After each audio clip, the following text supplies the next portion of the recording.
नमस्कार साथियों। जैसा कि आप सब लोग जानते हैं कि सारे बच्चे की कम से कम हर साल 21 लाख बच्चे नीट के एग्ज़ाम में कंपटीशन देने के लिए फ़ाइट करने के लिए एग्ज़ाम में शामिल किए जाते हैं, लेकिन उनमें से सिलेक्शन केवल कुछ ही बच्चों का हो पाता है। इनमें से AIIMS की अगर हम बात करें, ऑल इंडिया प्री मेडिकल कॉलेजों की, तो उन कॉलेजों में दिल्ली का कॉलेज काफ़ी टॉप पर चलता है और जिसमें तकरीबन हर साल मुश्किल से 120 या 115 सीटों के आसपास होती हैं। तो उसके लिए ज़रूरी है कि बच्चे को टॉप 100 में नंबर आना चाहिए। तो नीट में सिलेक्शन होने के लिए सबसे पहले बच्चे के लिए ज़रूरी होता है कि अपने पास जो कंटेंट है, जो सिलेबस है, उसको एक टारगेट बना करके एक सिस्टमेटिक तरीके से डिकोड किया जाए।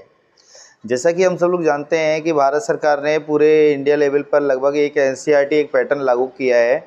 जैसे कि पहले प्रॉब्लम आती थी कि CBSE के बच्चे अलग प्रकार का सिलेबस पढ़ रहे हैं, RBSE के बच्चे अलग प्रकार का सिलेबस पढ़ रहे हैं, यूपी, बिहार, पंजाब, हरियाणा सभी जगह अलग अलग अपना अपना सिलेबस लोगों ने चला रखा था गवर्नमेंट ने।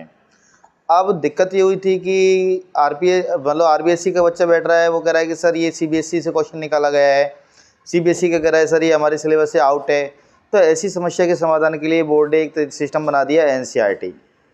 तो जितना भी हमारा मैक्सिमम पेपर जो होता है 100%, 100 नहीं बल्कि ये कह सकते हैं 101% जो क्वेश्चन आएंगे वो NCERT के अंदर से ही लिए जाएंगे। तो पहली बात तो ये है कि हमको केवल NCERT को फॉलो करना है। इससे बाहर हमको बिल्कुल भी एनालिसिस करने की या डिस्क्राइब करने की किसी भी टॉपिक को कोई ज़रूरत नहीं है।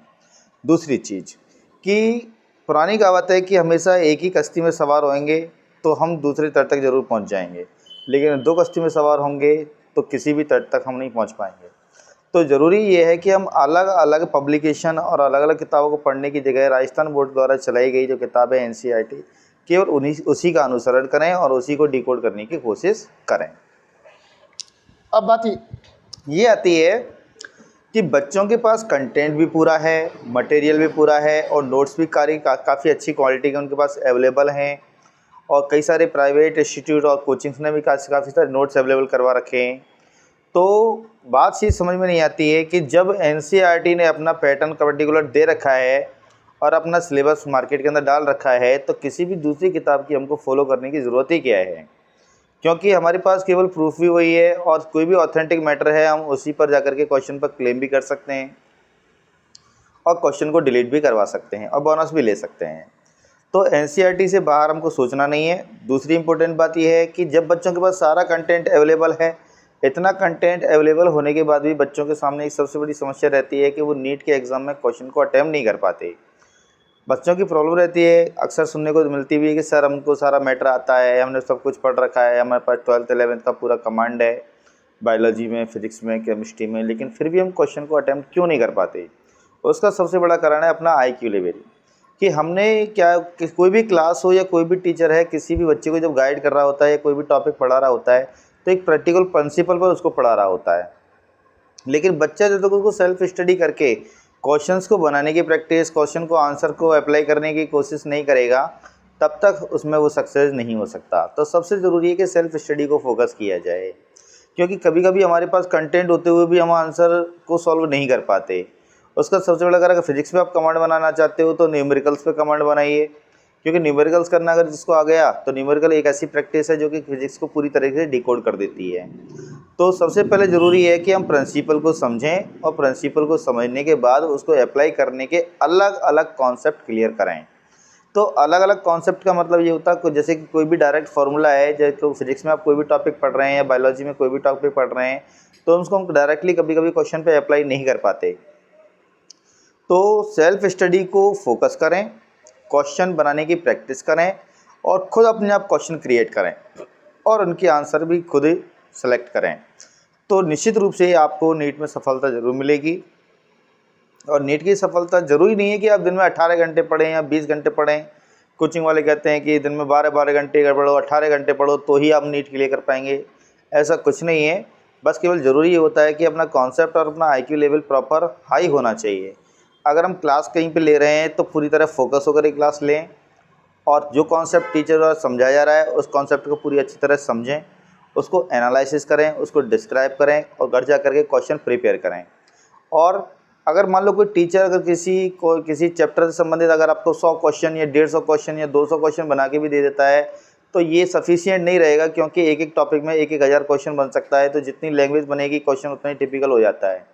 तो एग्जामिनर्स क्या करते हैं, पेपर सेट करने के लिए पेपर में कुछ क्वेश्चन तो ऐसे डालते हैं जो कि कोई अगर कम बच्चा पढ़ा हो या फिर 10th लेवल तक भी पढ़ा हो तो वो भी उसको अटेंड कर सकता हो, और कुछ क्वेश्चन ऐसे डालते हैं जिन्होंने एक्चुअल में ही 12th सिलेबस को फॉलो किया है, उसको पढ़ा है, स्टडी किया है, उन क्वेश्चन को अटेम्प्ट कर लेगा।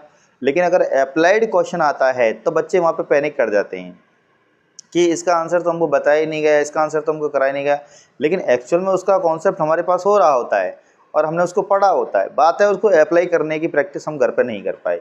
तो सबसे ज़रूरी है अपना IQ लेवल प्रॉपर बना के रखें और रेगुलर क्लास में बने रहें और रेगुलर क्लास लेते रहें और अपनी सब्जेक्ट से जुड़े रहें और एक ही टारगेट को फोकस करें। बार बार अलग अलग टारगेट को फोकस नहीं करना है कि जैसे कभी आप राजस्थान पुलिस में लग गए, कभी बैंक PO में लग गए, कभी किसी कंपटीशन में लग गए। अगर आप अपने टारगेट नीट का बनाया हुआ है तो केवल नीट को ही फोकस कीजिए। हो सकता है आपका फर्स्ट अटेम्प्ट ना हो पाए, लेकिन उसके क्वेश्चनों से हमको एक अंदाज़ा मिलेगा कि हम आगे के लिए तैयारी कैसे प्रिपेयर कर सकते हैं और उसकी बेस पर हम आगे की प्रिपरेशन को तैयार कर सकते हैं।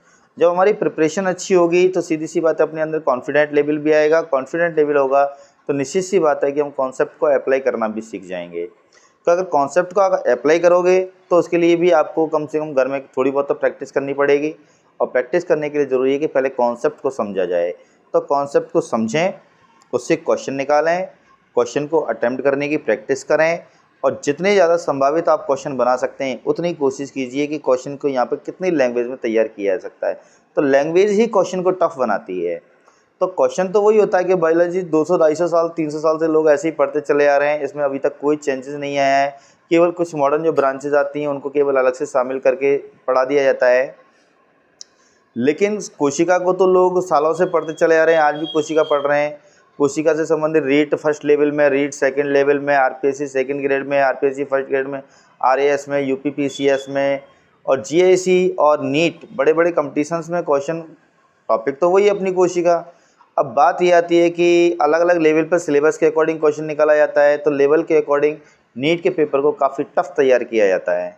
और टफ इसलिए तैयार किया जाता है क्योंकि आगे चल के हम डॉक्टर बनने वाले हैं और जिसे भगवान का दूसरा नाम, भगवान का दूसरा दर्जा भी दिया गया है।